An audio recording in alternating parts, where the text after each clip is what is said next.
ছাত্র জনতার চরম আত্মত্যাগের বিনিময়ে দুর্নীতিবাজ, স্বৈরাচারী, টাকা পাচার, টাকা লুণ্ঠনকারী এবং গণহত্যাকারী ফ্যাসিস্ট আওয়ামী লীগ সরকারের বিদায় হয়েছে। এই অসীম আত্মত্যাগকে আমরা ব্যর্থ হতে দিতে পারি না।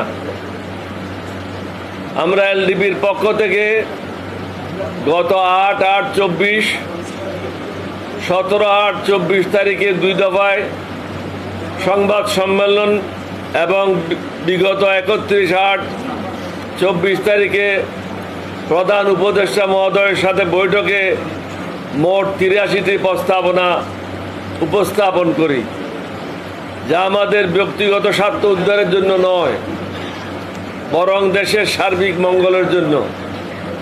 তবে দুঃখজনক হলেও সত্য যে সংস্কার বাস্তবায়নের গতি খুবই হতাশাব্যঞ্জক।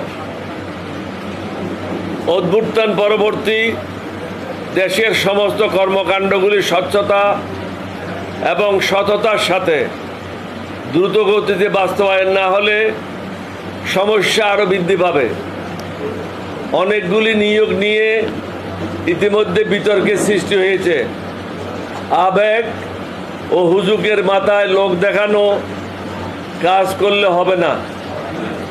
গুরুত্বপূর্ণ জায়গাগুলিতে অধিকতর সতর্কতার সাথে মনোনয়ন বা নিয়োগ নিশ্চিত করতে হবে।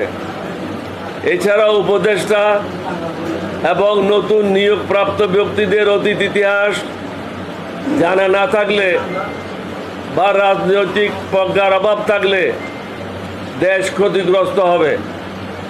অন্যদিকে অতর্ব, অকর্মণ্য, ধীরগতি ব্যক্তিদের দিয়ে দেশকে এগিয়ে নিয়ে যাওয়া সম্ভব হবে না। ছাত্র জনতার রক্ত বিতে যাবে। একজন উপদেষ্টা বলেছেন, জাতীয় সঙ্গীত একটি বিতর্কিত বিষয়, সুতরাং এটি পরিবর্তন করা যাবে না। তার জানা উচিত জনগণের মতামতের উপর ভিত্তি করে সব কিছু পরিবর্তন করা সম্ভব। গণভবন কারো বাপের ভবন না, বরং যে একটি জাতীয় প্রতিষ্ঠান, বাংলাদেশের গর্ব। মিউজিয়াম করা অবশ্যই প্রয়োজন, তবে প্রশ্ন হলো গণভবনে কেন, অন্য জায়গায় নয় কেন? জাতীয় প্রতিষ্ঠান পরিবর্তন করার আইনগত ভিত্তি এখন কোথা থেকে পেলেন? 1971 সালের স্বাধীনতা যুদ্ধের উপর অন্য কিছুই অধিকতর গুরুত্ব পেতে পারে না।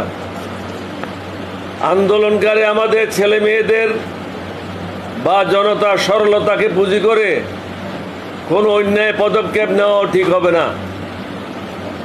এদেশে এক নায়কত্ব স্বৈরা শাসন কায়েমকারী, গণহত্যাকারী, দুর্নীতিবাজ, টাকা পাচারকারী, টাকা লুণ্ঠনকারী, চাঁদাবাজ এবং জঙ্গিবাজের কোনো স্থান নাই।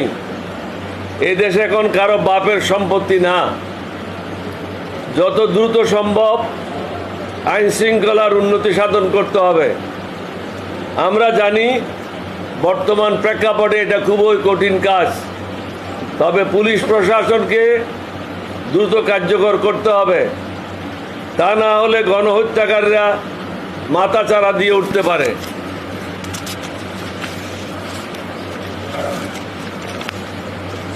আমাদের সামনে অনেকগুলি চ্যালেঞ্জ, সমস্যার অন্ত নাই।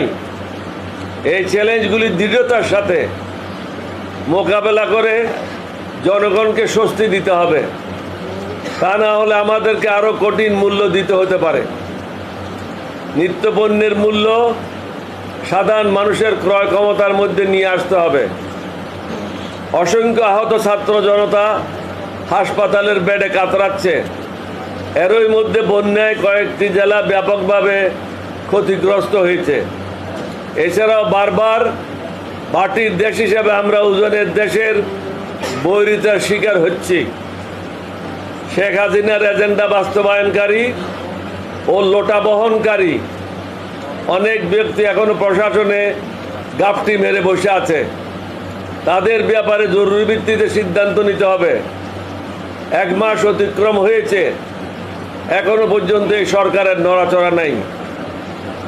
গুম, খুন, দুর্নীতি, টাকা পাচারকারী, গণতন্ত্র হত্যাকারী এবং চাঁদাবাজদের সকলকে আইনের আওতায় এনে যথোপযুক্ত শাস্তির ব্যবস্থা করতে হবে।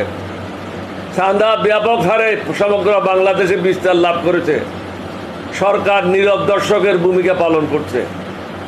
প্রশাসনের মধ্যে দুর্নীতিবাজ, টাকা পাচারকারীদেরকে চাকরি থেকে বরখাস্ত করা এবং তাদের বিরুদ্ধে দুর্নীতির তদন্ত করা খুবই জরুরি। সর্বোপরি দুর্নীতিবাজ একজন ব্যক্তি এখনো পর্যন্ত দেশের 1 নম্বর আসনে বসে আছে। এটার কোনো যুক্তিসঙ্গত কারণ নেই। সংবিধানের দোহাই দিয়ে যারা তাকে এই আসনে বসায় রেখেছে তারা পক্ষান্তরে ছাত্র জনতার আত্মত্যাগের সঠিক মূল্যায়ন করছে না। শেখ হাসিনা সরকার অবৈধ ক্ষমতা কুক্ষিগত করার স্বার্থে দেশকে ভারতের কাছে নতজানু করে ফেলেছে। আমরা ইচ্ছা করলেও প্রতিবেশী বদলাতে পারবো না। সুতরাং উভয় দেশের সম্পর্কের স্বার্থে অনতিবিলম্বে সীমান্ত হত্যা বন্ধ করতে হবে। আমাদেরকে আত্মসম্মান ও মর্যাদা নিয়ে প্রতিবেশীদের সাথে আলোচনার মাধ্যমে যৌথ নদীগুলির পানির ন্যায্য হিস্সা নিশ্চিত করতে হবে। এছাড়াও ভারত মনে করে তারা আমাদেরকে 3 দিক থেকে ঘিরে রেখেছে। তাদেরকে আমরা স্মরণ করিয়ে দিতে চাই, আমরাই বরং তাদেরকে 3 দিক থেকে ঘিরে রেখেছি। তারা আমাদেরকে ঘিরে রাখে নাই, আমরা তাদের 3 দিকে ঘিরে রেখেছি। বাংলাদেশে জাতি ধর্ম নির্বিশেষে আমাদের মধ্যে কোনো ভেদাভেদ নাই। ভারত থেকে কিছু ইউটিউবার মিথ্যা প্রচারণা চালিয়ে মানুষকে বিভ্রান্ত করতেছে প্রতিনিয়ত। এখানে মেজরিটি বা মাইনরিটি বলতে কিছুই নাই। সকলে বাংলাদেশের নাগরিক এবং সকলের সমান অধিকার। আমাদেরকে ঐক্যবদ্ধভাবে এগিয়ে যেতে হবে। আমাদেরকে সততা, ন্যায় এবং নিষ্ঠার সাথে প্রত্যেককে নিজ নিজ দায়িত্ব পালন করতে হবে। আল্লাহর উপর ভরসা করতে হবে, ঈমান মজবুত করতে হবে। আমরা অন্য কোনো দেশের ক্ষতি কামনা করি না। অনুরূপভাবে আমরা চাই কেউ যেন আমাদের দেশের ব্যাপারে নাক না গলায়, বরং আমরা সকলের সাথে সুসম্পর্ক বজায় রেখে আমাদের দেশকে এগিয়ে নিয়ে যেতে চাই। আমার দৃঢ় বিশ্বাস মহান আল্লাহ রব্বুল আলামিন আমাদের সহায় হবেন। আপনাদের সবাইকে ধন্যবাদ।